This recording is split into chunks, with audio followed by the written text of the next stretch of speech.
Well, hey there, idiots. Welcome back to Observe. In today's video, we're going to be looking at the case of Scott Peterson and what all happened around that. Let's go ahead and begin.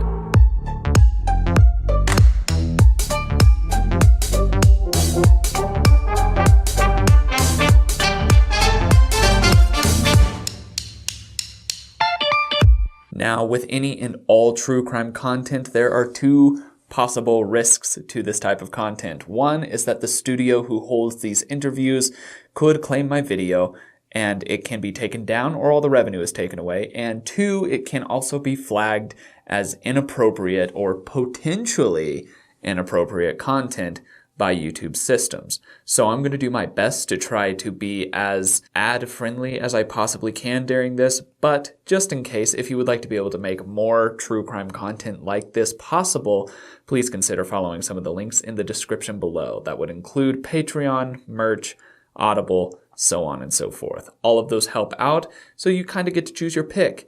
Also, thank you for watching the video regardless. Now, Scott Peterson was happily married with a wife who was 8 months pregnant.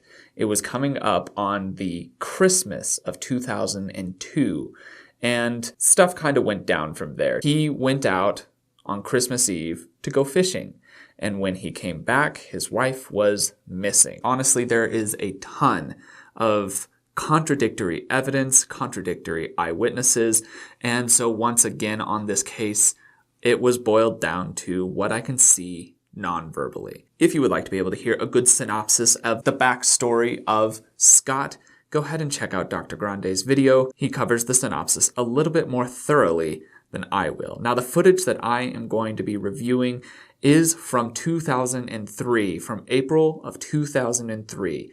That is several months of separation between the interview and the actual incident itself. This means that a nonverbal read is going to be less accurate than if it was more raw. I'm reaching out to studios to see if I can gain access to some of the more early footage and early interviews, but I haven't received any word back yet. If that does come out, then I may be able to do another analysis on a more reliable series of footage. Also, I have access to the initial interrogation tape that was released to the public, but it is, as with all interrogation tapes, absolutely atrocious video quality, and there's nothing that you can glean from the face, so it would all be reliant on just the broad gestures, posturing, so on and so forth of the rest of his body language. I decided I didn't want to go through that one because it's an hour long and that would be an extremely long video, but then also because it was just difficult to get a read on. It's not a great series of videos. However, if that's something that you would like to be able to see, let me know and I might be able to get around to doing that. Without further ado though, let's go ahead and watch this video and see what we can learn from Scott's nonverbal communication. Did you murder your wife? No, I did not. And okay. That took a long time, right? Right off the bat, this is with Diane Sawyer, and she asks an extremely pointed and effective question: did you murder your wife? And there's a whole stream of odd nonverbal communication that just pours out of Scott right off the bat. First, he does some pretty heavy and noticeable eye blocking. This shows up again and again and again in the interview, and it's something that needs to be made note of. And an eye block can indicate a need and a desire to separate oneself mentally or even physically from a negative stimulant. That could be a situation, that could be a threat, that could be a concept. All of it is centered around this idea of separation from that negative thing. So when he does that, that's important. He also looks down. This could be classified as a look of shame, or it could also be yet another distancing gesture or expression. Looking away from an uncomfortable situation is not uncommon. If you watched my most recent video on Olivia Jade, this was one of her tells of discomfort, was she would look away from the person asking the uncomfortable question. It's not an uncommon tell. He also does a little nervous laugh. That's also kind of to be expected in this sort of situation, though it is arguably a strange reaction to giggle at this point. And this almost inappropriate mirth pops up multiple times in this interview, and I think it's important to note. But that's enough for this little tiny itty-bitty amount of information here. Let's keep watching. I had absolutely nothing to do with her disappearance, and use the word murder, and yeah. I want to point out a verbal thing that he does here. He needlessly uses the word absolutely. And there are statement analysts that say that this is just a needless fluff, as if he were lying and trying to go a little bit above and beyond to convince us of this side of things. There's nothing non-verbally that affirms that. However, it is still an important piece of data that I'm keeping in mind as I continue throughout the read. I mean, that is a possibility. It's not one we're ready to accept, and it creeps in my mind late at night.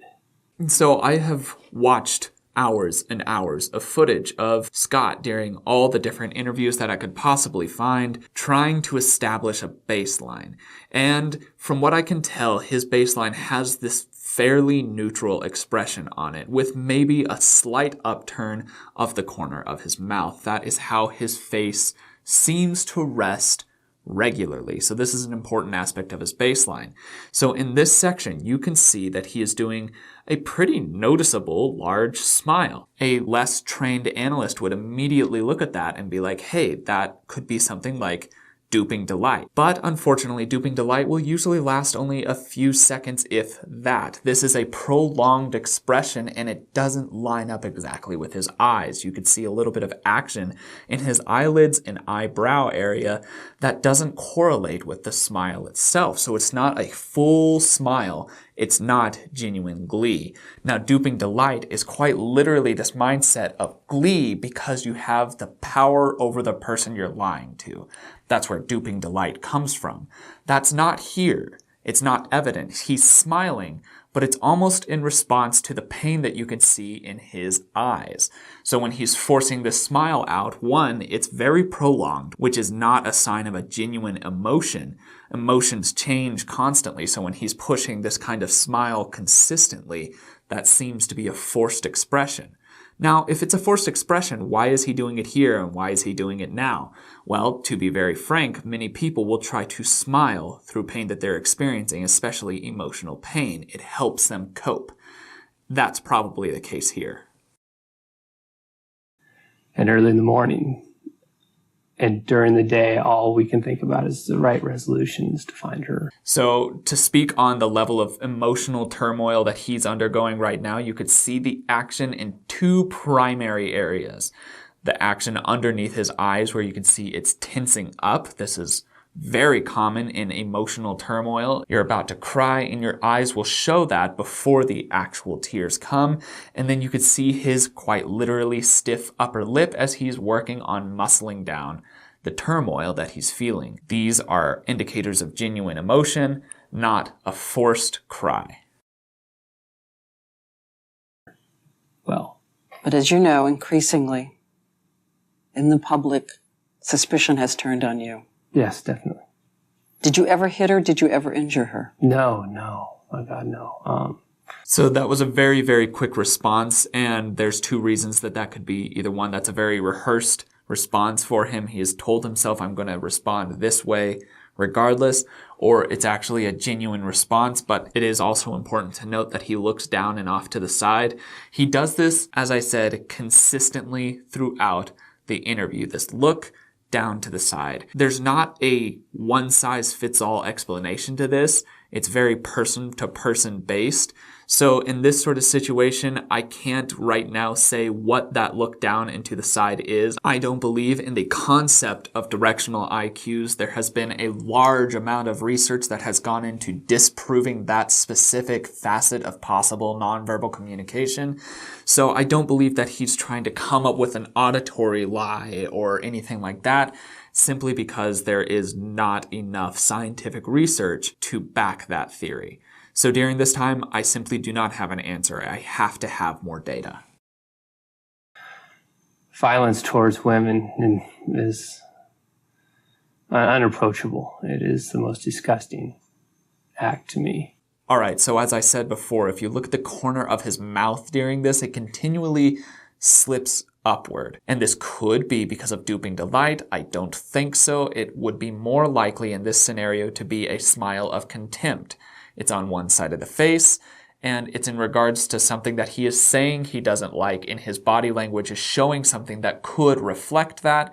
So the likelihood is, if you're just weighing the odds, the likelihood is that he's being genuine in this point. He doesn't appreciate violence towards women. And I know that suspicion has turned to me, and it's That's a pretty big lip compression and eye blocking cluster there. This means that he really doesn't like that idea, that suspicion is being turned towards him. And this makes sense on both sides of the coin. Either he's innocent and he doesn't like it because it's wrong, or he's guilty and he doesn't like it because he could be caught. Regardless, he does not like the fact that people are pointing fingers at him. Even though he understands it, he emotionally does not like it. It's turned to me, one, because I'm her husband, and that's a natural thing. And I've heard all the statistics on all the news shows about that being, someone that a husband, ex-husband, a boyfriend, that is statistically one who would be responsible for her disappearance. Okay, he licks his lips here. I have heard some nonverbal analysts say that this is, once again, another thing related to duping delight. That's not true. Licking of the lips is a sign of nervousness. There are some who say that if you lick your lips, you're subconsciously sticking your tongue out at somebody, and I feel like that's just reaching. It's just really trying to reach to make nonverbal analysis and nonverbal communication and the reading thereof sound more like a superpower than the actual science that it is. So in this situation, when a person has a dry mouth, that could be because of maybe the fight or flight responses that happen in a human body when there is a threat. And that's when your mouth will actually grow dry. This is also just based off of nervousness as well. When you're nervous, you'll have a dry mouth and you'll lick your lips in that sort of situation as well. Chances are he's just nervous here. He's not doing duping delight or anything of those sorts. It's just nerves. And I'm sorry, I forgot your question. Did you ever hit her? Did you ever injure her? No, never. So he says no, no, no, never. And some statement analysts say that this is once again him trying to fluff up his argument, that he's saying no, no, no, never, as if it's really trying to convince you. But I think he is trying to convince Diane in this point that he wouldn't. And the thing is that his nonverbal communication lines up with this. He's shaking his head no, and he's saying no. There's no oddities in his tone. He does do a substantial eye blocking. This has shown up again and again and again in this interview. So it's just something that I have to make note of, those eye blocks, because they're so prevalent and on so many seemingly random points. But it is still important to note. I was answered your question because of the suspicion that it's been turned to me. And it turned to me because of the inappropriate romantic that I had with Amber Frye. That was a cluster of shame, and you could see it by the setting of his face. The relaxed cheek muscles, the looking down, the relaxed corners of the mouth. It's all coming together to form this cluster that is shame. He's ashamed of the affair that he was having during this time. Amber Frye went public about the romance after seeing all the stories about Laci Peterson's disappearance. I met Scott Peterson November 20th, 2002. I was introduced to him. I was told he was unmarried. Amber Frye came forward. I'm glad she did. You are? Definitely. Why? It's the appropriate thing to do. And it really shows what a person of character she is. And it allows us to get back looking for Laci. So he says that he's appreciative of his mistress coming forward to say that she didn't know about this, so on and so forth. The important thing that stuck out to me is that his body language largely aligned with the words he was saying. However, there were still those really prevalent eye-blocking expressions in there as well, so that was something that I had to make note of as I continued on through the read. Did you tell her that you were not married? I did. And then when Lacey disappeared, I called her, and admittedly it wasn't immediately. It was a couple days after Lacey's disappearance. I telephoned her and told her the truth. That's a pretty sizable lip compression there. And seeing that sort of thing after that sort of statement, to see that nonverbal display right after a statement like that, it means he's biting back something further, either an emotion or more information. There's something that he's concealing around that. This isn't a sign of deception. It's just a sign that there's something more. We have to keep watching to find out what that is. The truth. That I was married, that Lacey disappeared. She didn't know about it at that point.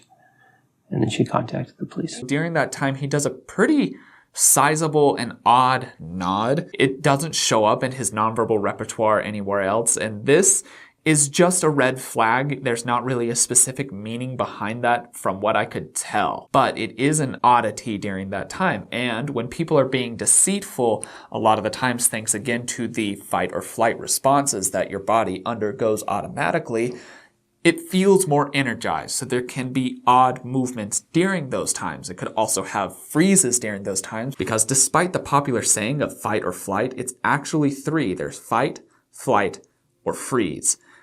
Freeze isn't as well known, but it is still in there. So this is all still centered around the possibility of deception. If I saw all of this in a cluster like this, I would want to push harder there. I would want to ask more questions to really decipher if that was being genuine, because to me it doesn't come across as genuine. There's too many oddities non-verbally to come across as completely and cleanly genuine. So I'd like to push there. But Frye says she first found out about Lacey from the news, not from Scott. Were you in love with her? No. So he says no, shakes his head, does a little bit of distance, and does a little bit of a distaste expression with his mouth. It's where this compressed lip expression pulled lightly to the side. It's disagreement or unhappiness or discomfort with that entire scenario. So he said no, and he distanced himself from it. So he likely means that he was not in love with her, and he knows the negative connotations behind that. Was this the first time? Are there others out there? No.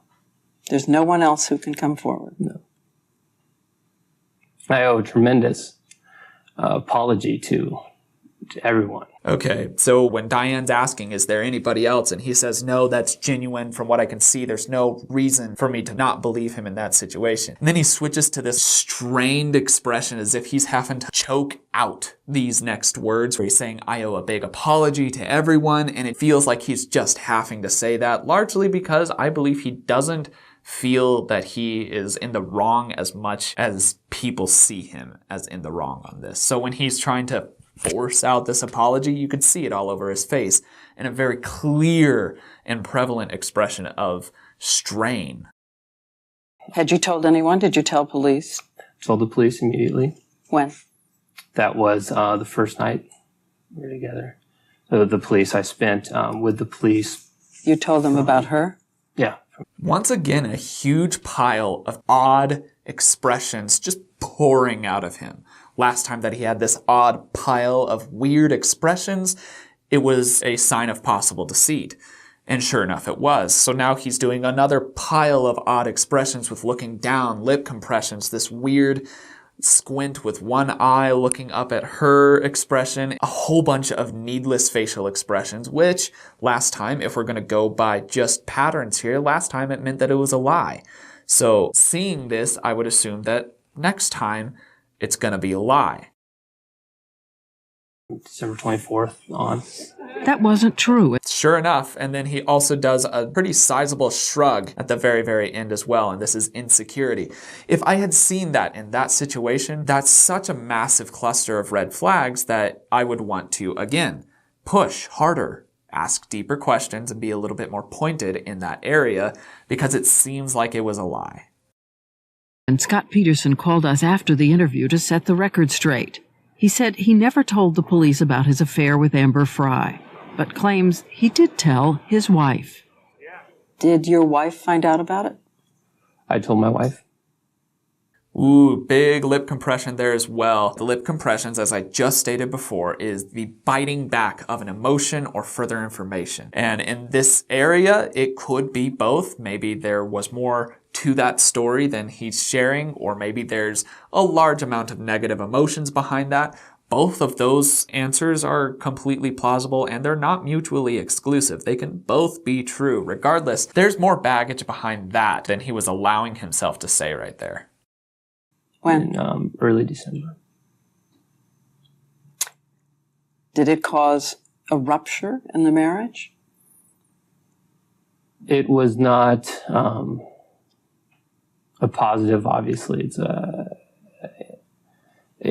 inappropriate.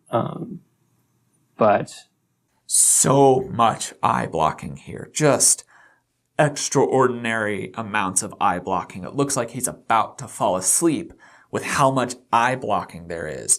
This isn't great for him. This isn't a great look because it shows that all that he wants to do is detach himself from that, which I suppose I could understand. I would want to detach myself from stupid or terrible things that I've done, but it's just not coming across as genuine to the viewers. It's not coming across as open to the viewers or as compassionate to the viewers. It's just coming across as defensive and detached.